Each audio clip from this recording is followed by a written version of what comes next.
Hello everyone. This is Cremechiss. I'm here with Sank, and today we are going to talk about the much anticipated, the much talked about, the heavily Reddit discussed Better Call Saul.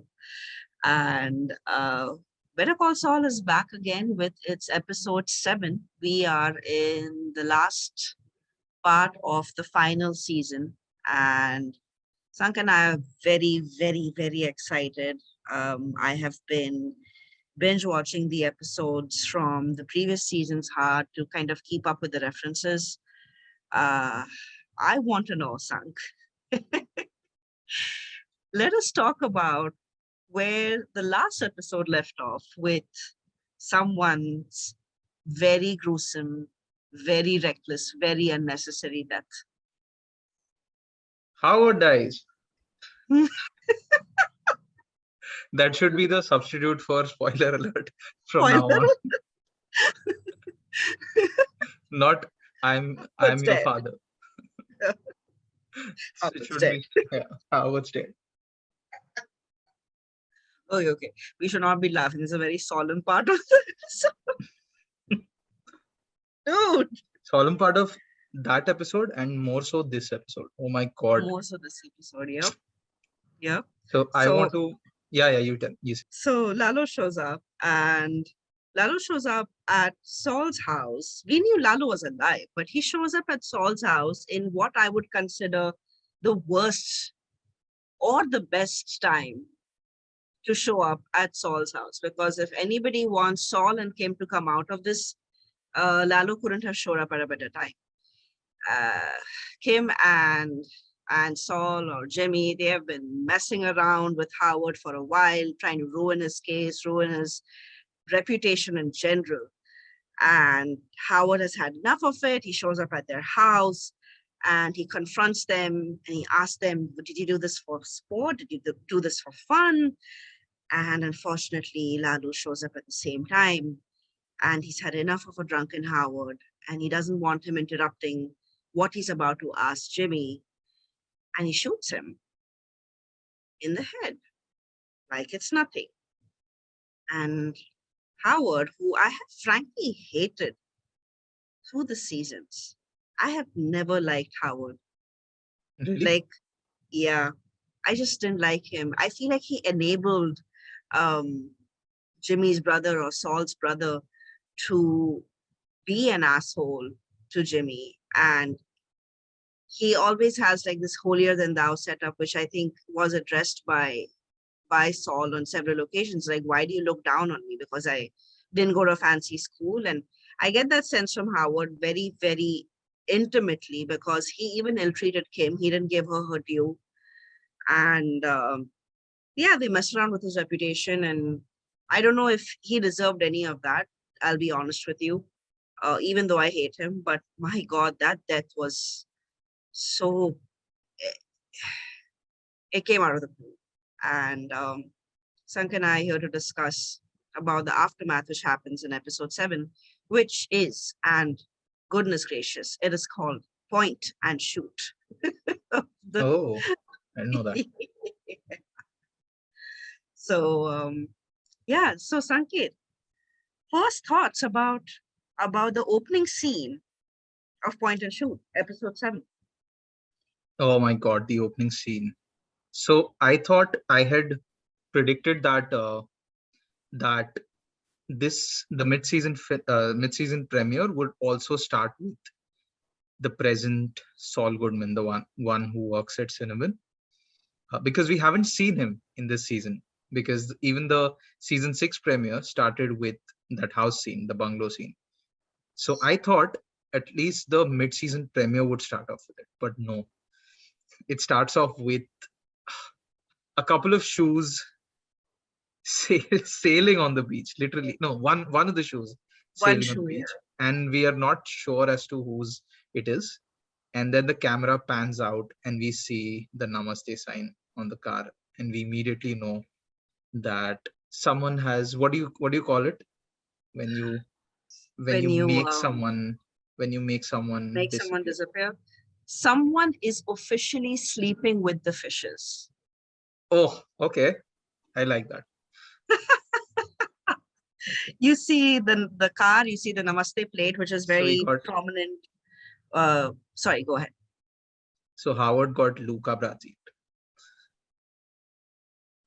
Ah, okay, okay. You're comparing the greats right now, which means now we are officially saying that the finale is going to be as awesome as another finale. That's what we're officially saying. Mm-hmm. Okay, okay. You remember that? I mean, Howard's car, yeah, he has a Namaste plate. It's very prominent throughout the season where there's this obsession where whenever we see his car, we see the Namaste plate. In the car, there's his wallet and a ring, and it's just kept on the dashboard. And you kind of just see a very serene, beautiful beach kind of a situation, which is very quiet, like the waves. There is nobody inside, not even birds, I think. And I don't know, but do you remember this reference to the night before um, Howard has that case or that hearing or whatever?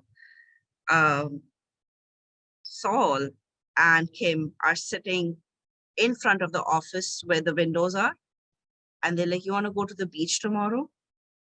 And she says, "Yeah, we can go to the beach." Really? Yeah. And they're Wow. observing this man cleaning up the office. Damn. I don't remember. I need to rewatch. Yeah. So I think Wow. this is in the previous episode or the episode right before Howard kind of is like he has the hearing for what was it? It is for the retirement home, right? Mesa And Verde. Mesa Verde. yes. No, not Mesa Verde. Mesa Verde is the construction, but the retirement home with all the Mm-hmm. retired folks whose funds are being embezzled. And just before they're about to Sandpiper. release Sandpiper, yes. Yeah. They have some very fascinating names. Like the Sandpiper case is like the reason that is fascinating is because one, it was Jimmy. Jimmy was the one who required it. They take it from him, and I don't know, that scene where they have a picnic in front of the office, Howard's office, HMM's office, and he says, "You want to go to the beach?" She said, "Yeah, let's go to the beach." And they prophesized what was about to happen without even realizing. Wow. Mhm. I liked I liked this episode a lot. I think it was one of the most thrilling episodes of Better Call Saul. Probably the most one. I don't remember any other episode that is so action filled, right? My favorite part, there are a couple of my there are a couple of great parts in the episode. One is the part where Gus figures out that Lalo's there, and that is all left to the audience to discover, like as to how he did that. He only Mhm. says one thing, is that Jimmy, your husband managed to convince Lalo. That's the only hint that we get, Oh, and then we that see him in is the laundromat. the I feel the setup of Gus, especially in this episode, like you see Gus officially scared shitless, right?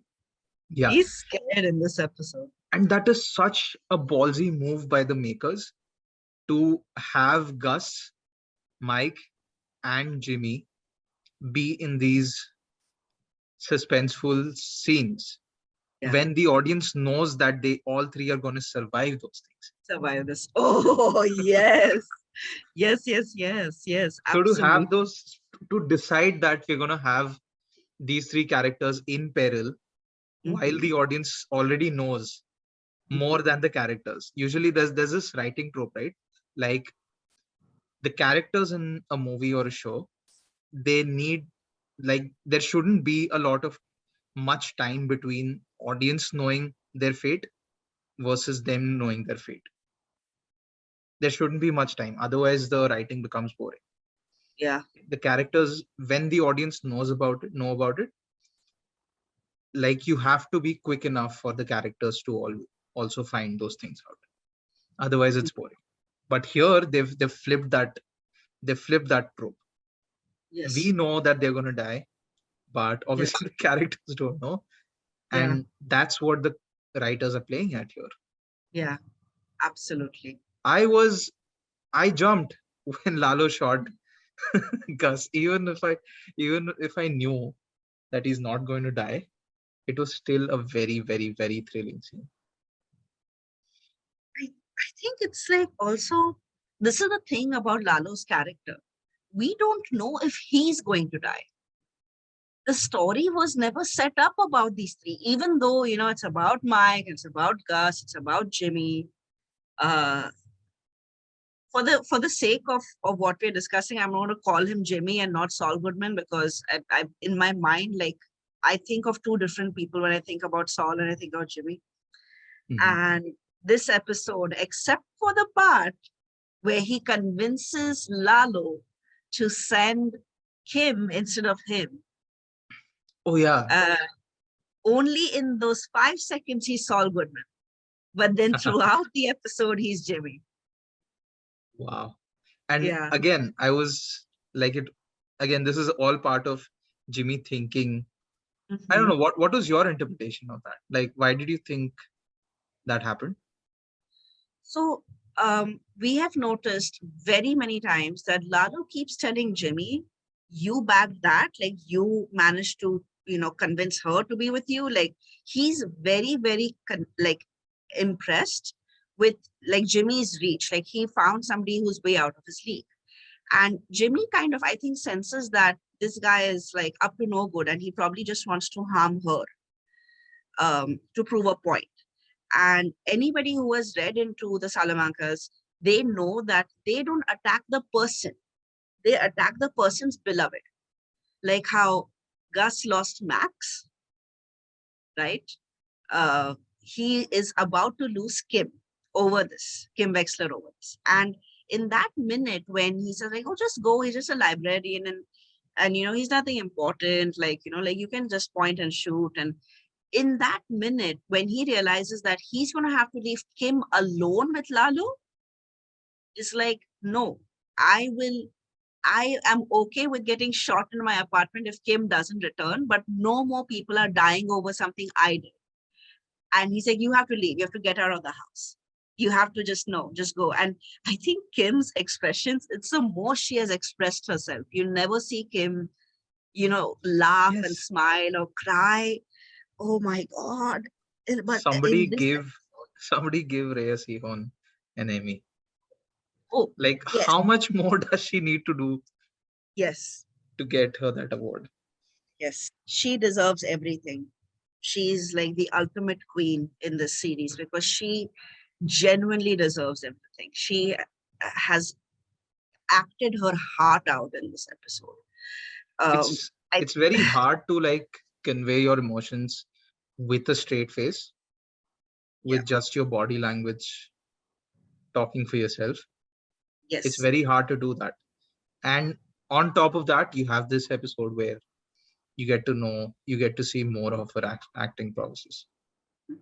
She and was she's amazing. like she's shaking Oh, like a leaf, like till she is in the car, and she only calms down when she sees the police. This is the irony of Kim, that she is like, like, and when the second Jimmy tells her you have to go, and she is like, no, I can't. And it's not just because she cannot, obviously she doesn't want to go and murder someone, obviously she doesn't want to do that, but it's also because she's like glued to that couch, like she can't get up.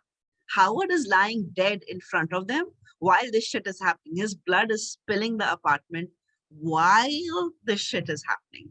And for the for the life of me, I will never understand how the writers wrote these sequences so close cut to each other, because any other show, I shit you not, would have made 3 episodes out of this, yeah, totally. right? Giving us only like maybe 4 details per episode, which are important. Yeah. But oh God, I think for me, it was mainly Jimmy knowing that if he leaves the apartment, Lalo's gonna do something horrible. Uh, and he's just like, nope, she She needs to, and I think that dialogue is like so typical of Jimmy, right? And this is why I think, and I'm going to say this, and please don't hate me. Better Call Saul has far more plausible plot lines than Breaking Bad did. Plausible plot lines that in a situation you're dealing with someone like Lalo, who is very hell-bent on having, your like his wife alone with him, to tell him that in the middle of a night, if you see a man at the door, you're not going to open the door. He said, I'm right. And like, he's not even desperate or begging or anything. He already knows that Lalo's going to accept his suggestion. He's like, if a woman goes over there distraught, like, you are going to want to help a woman. Why the hell would you help a man in the middle of the night? Like, I'm right. And in that second also, Jimmy is realizing that Lalo constantly attacking Jimmy and Kim is to actually attack Kim. He actually wants to attack Kim. Like, he's made up his mind. And in that second, that's why that you're right. Like, that one dialogue of Gus, he's like, your husband talked Lalo out of something. And she's like sobbing and shaking, and she just saw a murder. And she's like, why is that detail important? Like, I almost killed someone today.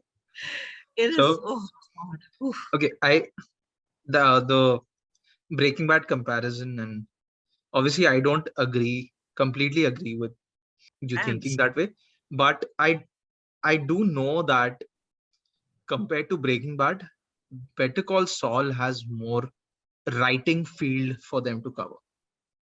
Okay, they have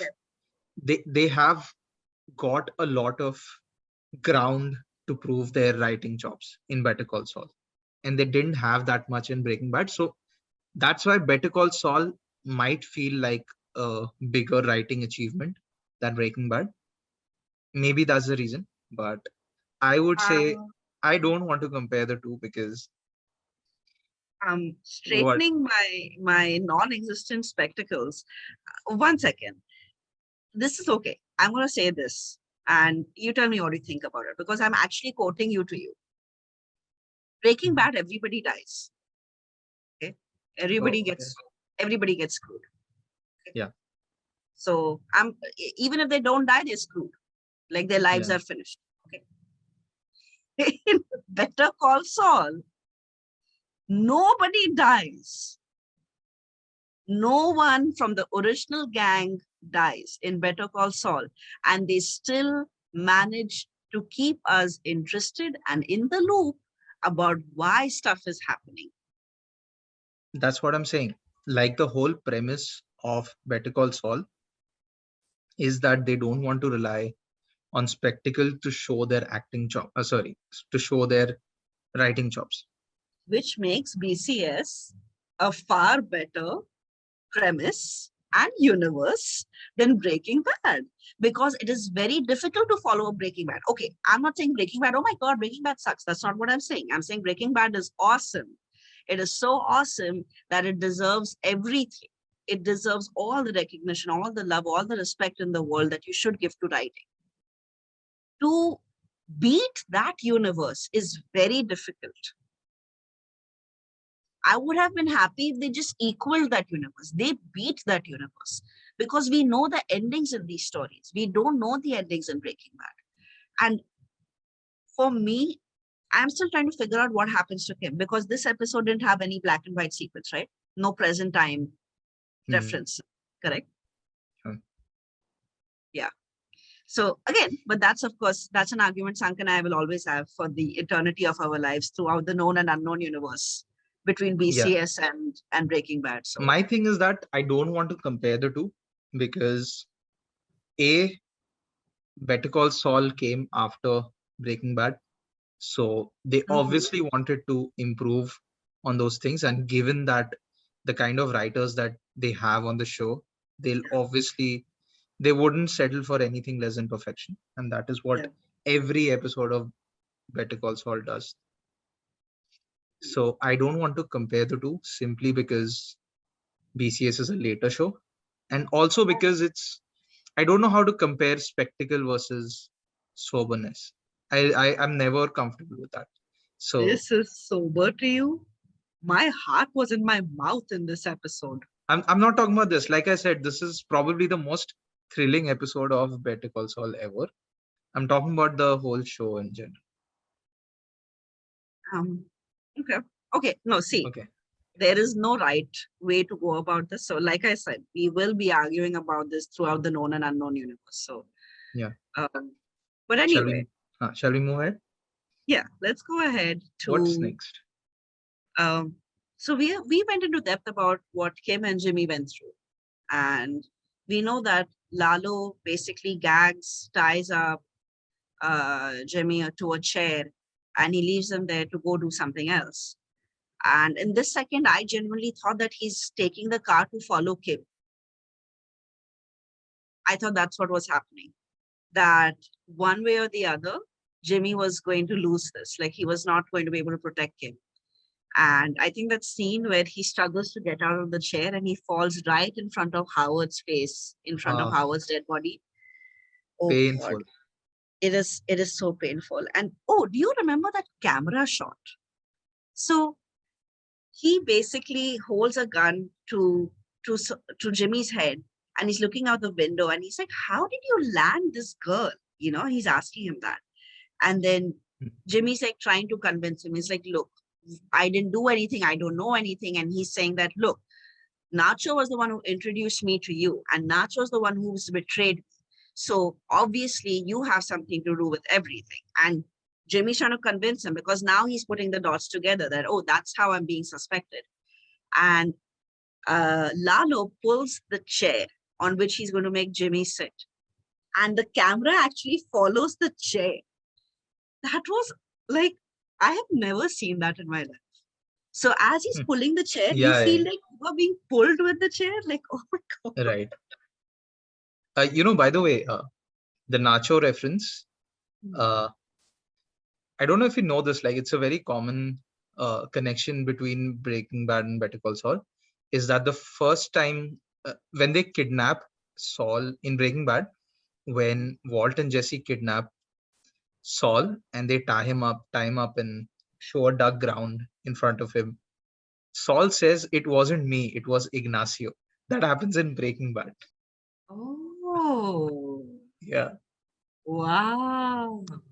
And we knew that so throughout Better Call Saul, uh, Mhm. or a lot of people have pointed out that Nacho was mentioned in that scene. In this episode scene, he actually says that Yeah, it was Nacho. it's Nacho.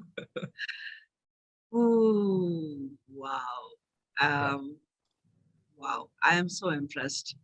I'm so impressed that they have kept the consistency in the because this is very difficult to keep up with. I mean, if we as consumers are like, these small details are just kind of like, slipping through all the scenes. Imagine writing it, imagine creating those universes, right? Like with or with like without them ever knowing that we are going to catch on that. I think that's the beauty of the writing. Like they don't know if we're going to catch on it. They are keeping it there. Like they're like, you know what? We're going to explain everything. It's up to you to like pay attention to what we're saying. And I love that. Like I love the way they write. Okay. Let's go into the scene where Kim is in the car, in Lalo's car, and she's driving down the street and she's like talking herself, like psyching herself for what is happening and like calming herself down. Why do you think she doesn't um just go to the police in that minute? Because Because she she's stops by afraid a police car. because she's afraid of Lalo. She thinks that the police might not do much, and before they reach the condo, Lalo might shoot him. Interesting. It's She the way he contemplates said. it. That Yeah. scene that we see in the red light, she contemplates it, but I think that's that scene was there, that frame was there for us to for them to explain to us that this is why she wouldn't do it. It's just her expressions. that's Yeah. that's something that the writers are very good at. It's just her expressions. You know So what? So hmm, that scene of Kim sitting in that car and like right in front of the house, That reminded me of Jesse before he shot the other meth guy, who's Walter White's student. Yeah. Not student, but he's learning to make meth. Yeah, so that scene reminded me, her in the car, reminded me of Jesse contemplating whether to shoot that guy or not. Oh, yeah. There are some very strong parallels happening, right? Yeah. Wow. Oh my God. That scene with Kim in the And that car, was like, scary, yeah. That was scary when she goes to the door. I thought this is the moment where she dies. When I he thought came so. from behind, I was like, this is how it ends. I love Kim's audacity. Kim basically is like, she should be like, okay, I'm dead. This is over. Jim's dead. Everybody's gonna die. Instead, she goes, you were supposed to watch us, Mike. Where Yeah. were you? Oh, and by the way, Kim was contemplating Lalo to come. She did not tell Jimmy about it, remember? Yeah, Kim knew Lalo was Yeah. alive. She somewhat knew that they are gonna get a knock someday. Yeah. She obviously did not know about all this would happen, but Jimmy did not know. But she No. knew all along. I'll be honest with you.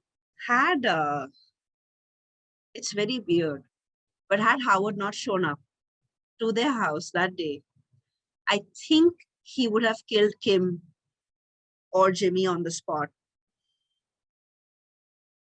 Like instead Really? of, yeah, to prove a point. I feel like Howard being there was a way that neither of them died because Howard was there. If Howard was not there, one of them would have definitely died that Oh, night. like that. Yeah, totally. Mm-hmm. Mm-hmm.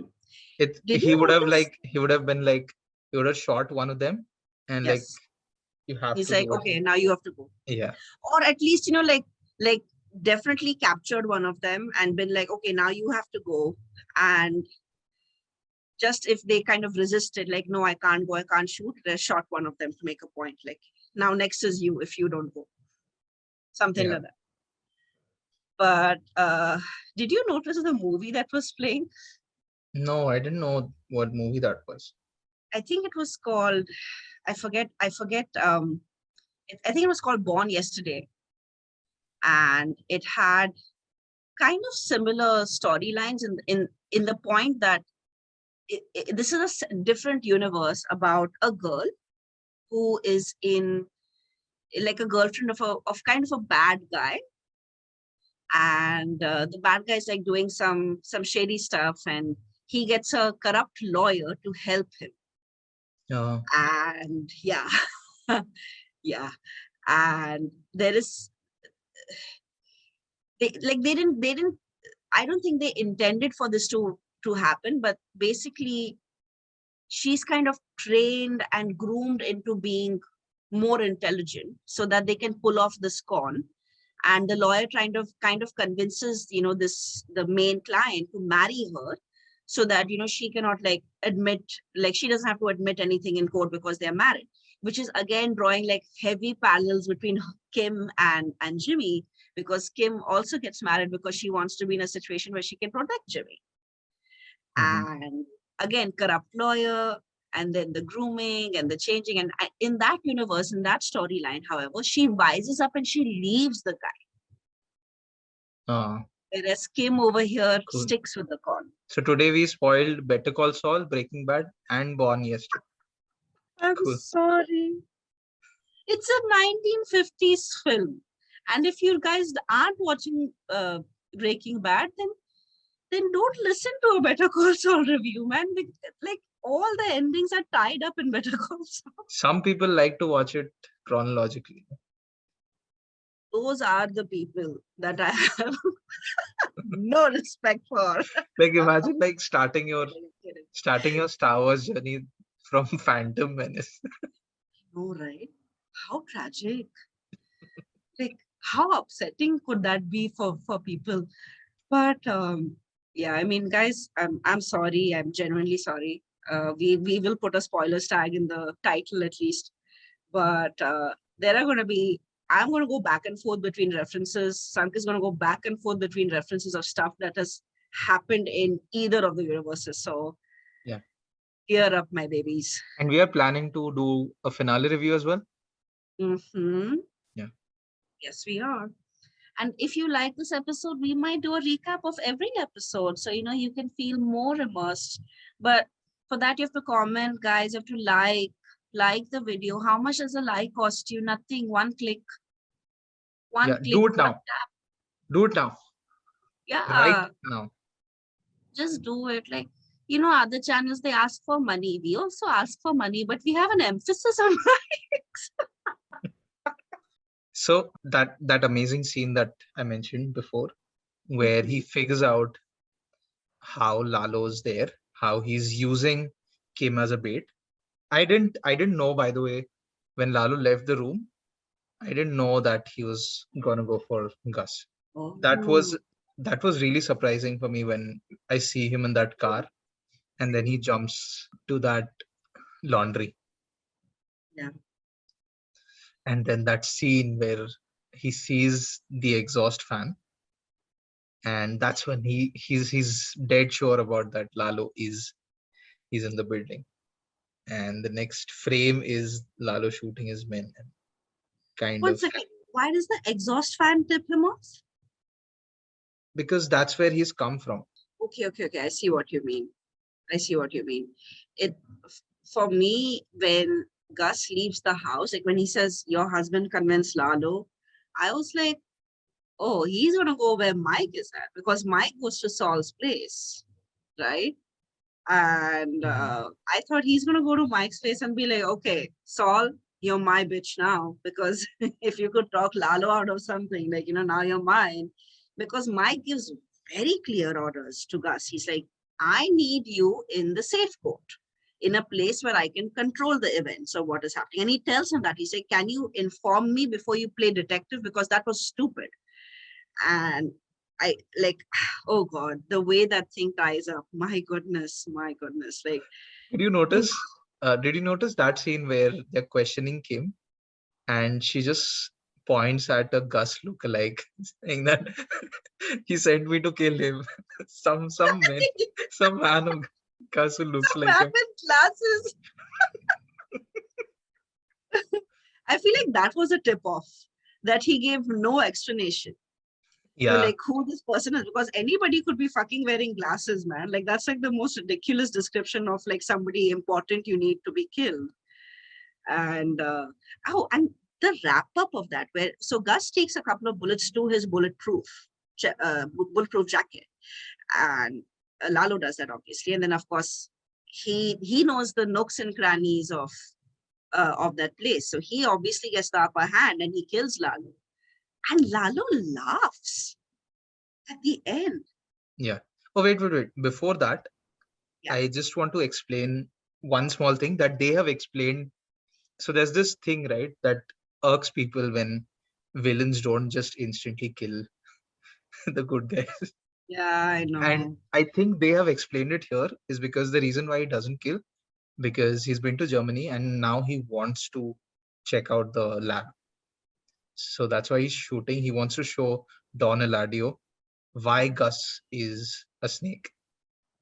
So that's why yeah, that's why he's Mhm. recording, and he makes Gus open that laundry machine, and right when he's about to obviously kill him, but Gus knows that this is when he's gonna shoot, and Yeah. yeah, that's when he takes the light off and pow pow pow. And when he Oh, this is shoots him, his, so the scene where he gets shot in Breaking Bad, he gets badly injured. That wasn't the first time where when he took took the bullet. This was, Gus has been shot at a couple of times. I feel like Gus has taken a lot of shit, man. That like, and I mean, if you watch Breaking Bad, Gus's storyline is, I don't know, it's one of the most tragic storylines I'll ever see. Like, and deliciously tragic. Like you don't know where that story is headed for a very long time. And then to see the origins in this episode, especially where I don't know, I feel like that scene where Mike is kind of convincing Gus that we need to be in a place where we understand what is happening. And Gus kind of taking that advice very seriously. It's like, well, I know what happens in that freaking laundromat or whatever, so I'm going to go there. And when he shoots at Lalo, it's not just about shooting Lalo. It's about like complete paranoia where that first bullet got him. He didn't have to shoot so many times, but he's like, no, I want to like make sure I nail you, you bastard. And he like, like shoots the crap into darkness. That too. He doesn't even know what he's shooting at. And because he says that right in the like right before the action happens. He said like, you Salamancas, I'm gonna make you pay or something like that. He says. Yeah. And you have no honor. You are not, man. You have no honor. It's so beautiful. That scene is like, oh God, I'm even thinking about it is giving me chills. I'm thinking about the last moments of Lalo where he coughs up blood and he is like he laughs at Gus. He laughs at him and he dies, right? And he's finished. We don't know what's happened to Kim in this part. We just know that Jimmy is now getting a rundown from Mike at his place. Like he's like, I'm going to take out the gag and we're going to go over this nice and easy. like Mike is just being a dad everywhere. He's like, okay, timeout is over, but I'm going to do the talking. How can he be so level-headed in these scenes? Like obviously that's what he gets paid for, but the fact that he figures out that a guy wouldn't go into the sea with his shoes on right before they're about to throw Howard. Yeah, it's just Mike. I think I think in the morning, Kim comes back in the morning. It's not night when Kim comes back. It's the daytime. And Mike is like, so you're going to go about your day. You're going to do your work. You're not going to stare at blank spaces. It's like, and this is like the best way to introduce the aftermath of something, right? This is how this is how they've established how we never know what is happening in the back end. And he's like, yeah, you guys are going to get a new fridge. And it's like, what? Said stainless should be fine, right? It's like the complete blasphemy of it. Like, hey, Mike, please give them some consideration. They have PTSD. It's like, no, we're going to get you a new fridge. Do you think? Do you think he said stainless because there were some blood stains on the fridge or something? Thing is, there were blood stains everywhere, right? On the candle, on the walls, other than the floor. I think so. Maybe that's why he said stainless. Maybe he said stainless because of that. And also, like, come on, it's an upgrade from your crappy refrigerator. Like, be happy. So not all bad things have happened today. Yeah, you got an upgrade. I know. Oh God. And he's like, do you need anything from the other room? Toiletries, clothes. And it's like, no, we don't need anything. And Mike is like kind of walking out, and you see the shot where Jim sees Howard being stuffed into the fridge that they're taking away. And Mike looks at him and he's like, you're in it now. Now, there was a sliver of a chance you could get out of this, but now you're deep in this. Now there's no turning back from this. Now you're part of this. Yep. And and they like just drag that thing out. And I feel like the final scene where they show them in a construction site, they're dumping Lalo's body. And Lalo's body, like Mike's just standing over there and like they throw Lalo's body dump. And right before they throw Howard's body, they take his ring, his wedding ring, his wallet. They take off his shoes, like you said. But when they're about to put him in the pit, he's like, easy, Mike, like, because And there's a 5 second, the first time I've ever seen a contemplative shot in the series. He's looking at Howard's body, and Yeah. he's not happy with what has happened because that was an avoidable death. Yeah. That was So an avoidable. so what I interpreted from the ending of this episode was that that represented the shot of Lalo and Howard next to each other dead. Yeah. That represented the beginning of the end, because these two are probably like the two main antagonists for are known for the known characters. Yeah. Like Lalo's the villain for Gus, Mm-hmm. and Howard's for Jim and Kimmy. Oh, Jim and Kimmy. Yeah. And now with nothing standing in their way, I mean, you should think that this should be a celebratory moment, right? Like, okay, now we're in business, now we're cooking with gas. But nope, that Yeah. is not what happens. Um they are eternally screwed now. No one is Yeah. going to survive this. Like, even if they physically die, the physical death might be a better out for them than having to live with this. And that's the tragedy of this episode. Mm-hmm. When I think when Mike kind of, he's looking at all the people and he's like, have you guys eaten? Like, because for a couple of days, they've been surveilling, they've been looking out for Lalo. They don't know where Lalo is. And only Gus knows that Lalo's alive. Nobody else actually believes it. Even Mike is like, well, if he was there, he would have been there. And it's like, I know Lalo's alive. And just the blind faith that your boss is right. And you have to just hope that Lalo shows up somehow. Mike's transition, where he is in a safe house, where he can see his granddaughter and his daughter-in-law, and he talks about the stars in the telescope in the previous episode, where he's like, do you see this constellation, baby? Do you see this? And the meticulous nature of Mike, to the point where he's not going to risk his own family also. No one is safe.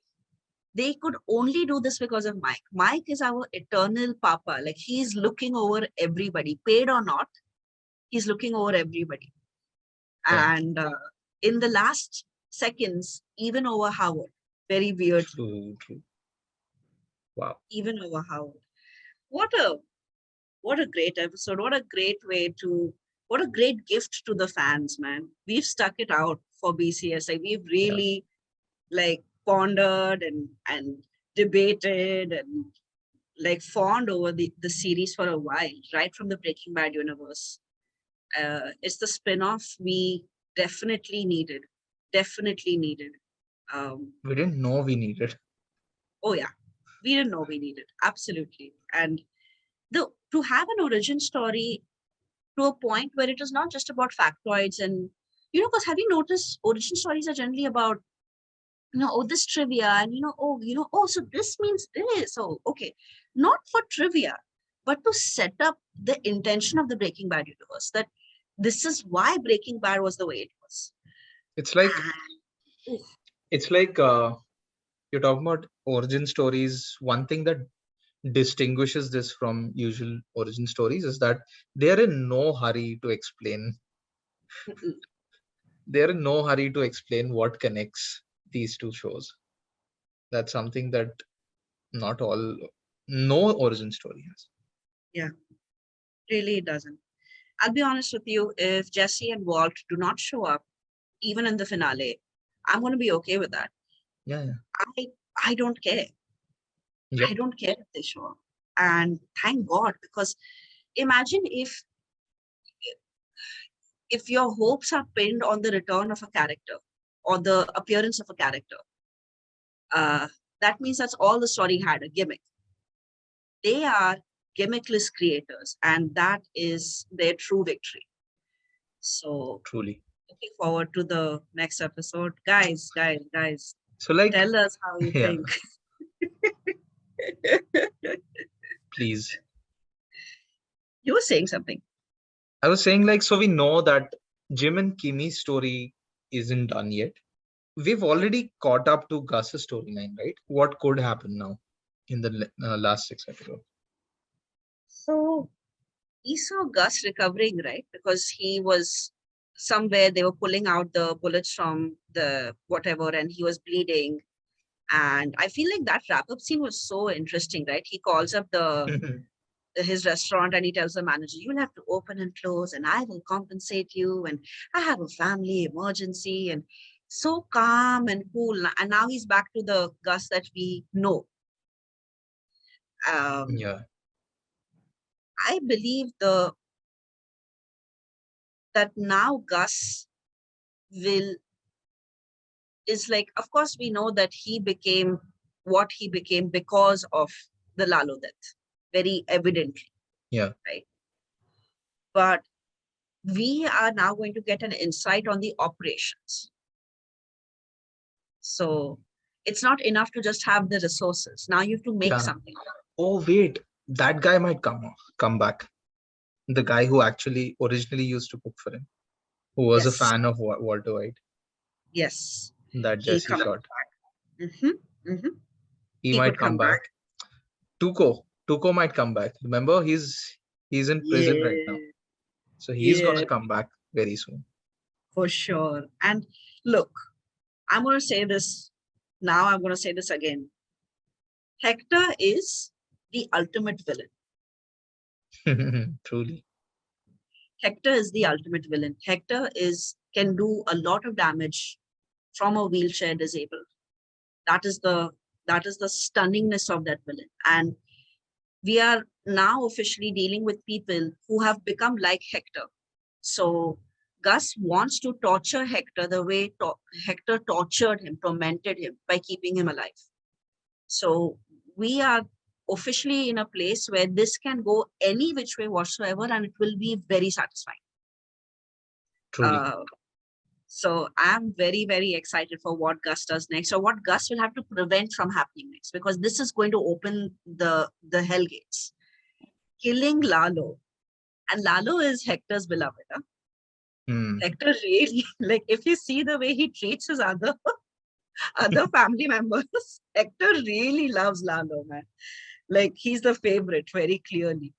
Um, do you remember the dialogue when he's explaining to Jimmy what happened in his house, and he's like, "My housekeeper was gutted.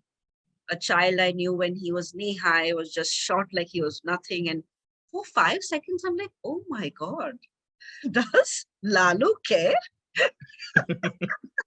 You don't think Lalo's capable of that?